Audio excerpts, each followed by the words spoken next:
মনোবীক্ষণ polyclinic, চিকিৎসার জগতে এক দশক। এখন এখানে সব বিষয়ে ডাক্তারবাবু একসাথে তলায়। ফোন করুন 7477999515 এই নম্বরে।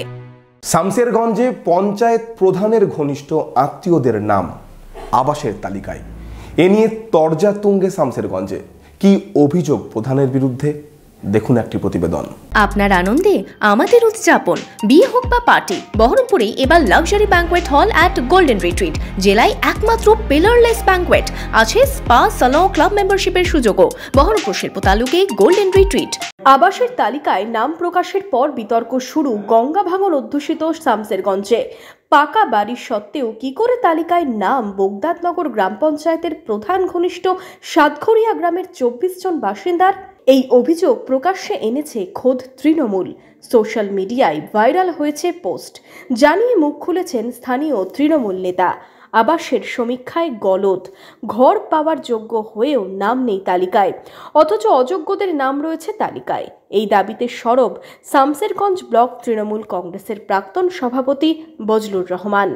যিনারা ইনকোয়ারি করতে গিয়েছিলেন, যাদের দোতলা তিনতলা বাড়ি রয়েছে, নিজের বাড়িটা না দেখিয়ে গ্রামের সাধারণ বুভুক্ষ মানুষের বাড়িটা দেখিয়ে ওনারা নামগুলো সংগ্রহতা করেছেন। যদিও অভিযোগ অস্বীকার করেছেন বোগদাদনগর গ্রাম পঞ্চায়েতের প্রধান। তিনি জানান, যাদের নাম তালিকায় আছে তারা সবাই যোগ্য। নামগুলো লিস্টে এসেছে, সেগুলো হচ্ছে গঙ্গায় তলিয়ে যাওয়া বাড়ি, তার লিস্টে নাম এসেছে এবং যে কোনো দল এসে দেখে যেতে পারে যে তারা কোথায় বাস করছে, কিসের বাড়ি আছে।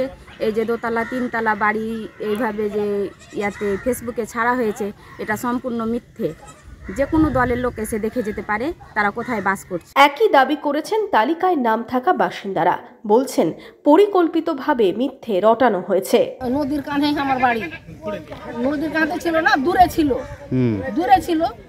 এবার কাছে চলে এলো নদী, দিয়ে বাড়ি পড়লো দিয়ে তো বাড়ি সবই পড়ে গেল। আমরা কি রইতে পারছি বাড়িতে তো রইতে পারি না। দেখতে তো পাচ্ছেন যে পাকা বাড়ি কি বাড়ি, আমার টাইলই তো বাড়ি। আমরা তো বাড়িতে ভালো করে করতে পারছি না। নিয়ে তো এরকমভাবে বাড়িতে বাস করছি, তাও এক বাড়িতে আমরা 2-3 ভাই বাস করছি। মানে যেগুলো রটিয়েছে সব মিথ্যে। ও ফালতু একবার হিংসা করে ওগুলো বলেছে। ভাঙন কবলিত সাতঘরিয়া গ্রাম, ঘর বাড়ি গঙ্গায় তলিয়েছে বহু বাসিন্দার। ঘর হারা মানুষজন জমির পাট্টাও পেয়েছেন। গোটা ঘটনায় অস্বস্তি বেড়েছে। সাতঘরিয়া গ্রামের কি মানে নাম আবাস যোজনায় যে তালিকায় রয়েছে সে বিষয়ে প্রধান সাহেব তো বললেন কি যাদের গঙ্গা ভাঙনে বাড়ি পড়েছে তাদেরই নাম এসছে। সেটা মাননীয় মুখ্যমন্ত্রীর যে ঘোষণা করেছিল গঙ্গা ভাঙন পীড়িত মানুষজনদের জন্য একটা পুনর্বাসনের, সেই অঙ্গ হিসাবে সেটা কিন্তু আবাস যোজনায় নাম এসছে। শামসেরগঞ্জ থেকে মাসুদ আলী, মধ্যবঙ্গ নিউজ।